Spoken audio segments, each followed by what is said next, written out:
দর্শক ভাবুন তো আপনি দাঁড়িয়ে আছেন একটি নদীর তলদেশে। পায়ের নিচে লক্ষ, লক্ষ ছোট বড় পাথর, সামনে স্বচ্ছ পানির ধারা আর চোখ তুললেই দেখা যাচ্ছে অপর আরো একটি দেশ।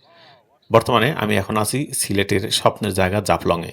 আর এই মুহূর্তে দাঁড়িয়ে আছি পেয়াইন নদীর তলদেশে। চারপাশে মানুষের ঢল, হাজার, হাজার পর্যটক। কেউ এসেছেন পরিবার নিয়ে, কেউ বা বন্ধু-বান্ধবের সঙ্গে, আবার কেউ বা একাই এসেছেন শুধু প্রকৃতিকে উপভোগ করতে, প্রকৃতির টানে। ক্যামেরার ফ্ল্যাশ, হাসির শব্দ, পানিতে পা ভিজিয়ে হাঁটার আনন্দ সব মিলিয়ে এক প্রাণবন্ত পরিবেশ। আমার পায়ের নিচে যে পাথরগুলো দেখছেন এগুলোই জাফলংয়ের পরিচয়। ছোট, বড়, গোল, লম্বা, চ্যাপ্টা প্রকৃতি যেন হাজার বছর ধরে সাজিয়ে রেখেছে এই পাথরগুলোকে। শুষ্ক মৌসুমে নদীর পানি কমে গেলে এই পাথরের বিশাল বিস্তৃতি চোখে পড়ে। নদীর পানি এতটাই স্বচ্ছ যে পানির নিচে পাথরগুলো স্পষ্ট দেখা যায়। সূর্যের আলো যখন পানিতে পড়ে তখন পুরো নদীটাই ঝিলমিল করে ওঠে। মনে হয় যেন কাঁচের উপর দিয়ে পানি বয়ে যাচ্ছে। এখন একটু চোখ তুলে তাকান নদীর উপারে। ওই যে বিশাল পাহাড়ের সারি, ওটা কিন্তু বাংলাদেশ নয়, ওটা ভারতের মেঘালয় রাজ্যের পাহাড়ি অঞ্চল। ঘন সবুজ জঙ্গল, উঁচু পাহাড় আর কুয়াশার আবরণ। দৃশ্যটা যেন কোনো একটা সিনেমার শট। সবচেয়ে মজার ব্যাপার হলো এক নদী, দুই দেশ। এপারে বাংলাদেশ, ওপারে ভারত। কিন্তু প্রকৃতির সৌন্দর্য কোনো সীমানা মানে না। দূর থেকে দেখা যাচ্ছে ভারতীয় পর্যটকেরাও পাহাড়ি অংশে ঘুরতে এসেছেন। কখনো, কখনো হাত নেড়ে শুভেচ্ছা বিনিময়। ভাষা আলাদা, সংস্কৃতি আলাদা, কিন্তু হাসি এক। এখানে নিরাপত্তা ব্যবস্থা খুব কড়াকড়ি। সীমান্ত এলাকা হওয়ায় সবসময় দায়িত্ব পালন করছে নিরাপত্তারক্ষীরা।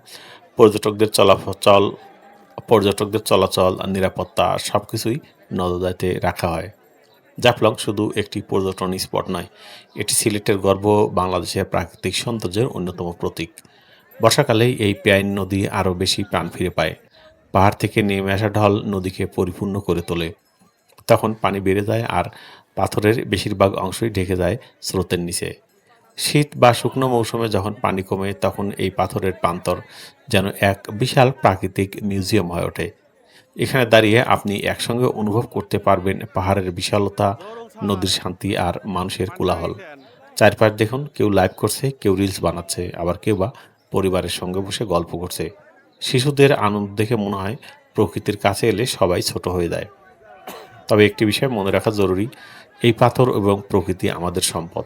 অনেক সময় অতিরিক্ত পর্যটন বা অসচেতন আচরণ পরিবেশকে ক্ষতি করে। আমাদের উচিত পরিষ্কার পরিচ্ছন্নতা বজায় রাখা এবং প্রকৃতিকে সম্মান করা। জাফলংয়ে আসার সবচেয়ে ভালো সময় হচ্ছে শীতকাল এবং বর্ষা মৌসুম। প্রতিটি মৌসুমেই এর রূপ আলাদা। আজকের এই মুহূর্তে দাঁড়িয়ে আমি সত্যি অনুভব করছি বাংলাদেশের প্রকৃতির দিক থেকে কতটাই সমৃদ্ধ।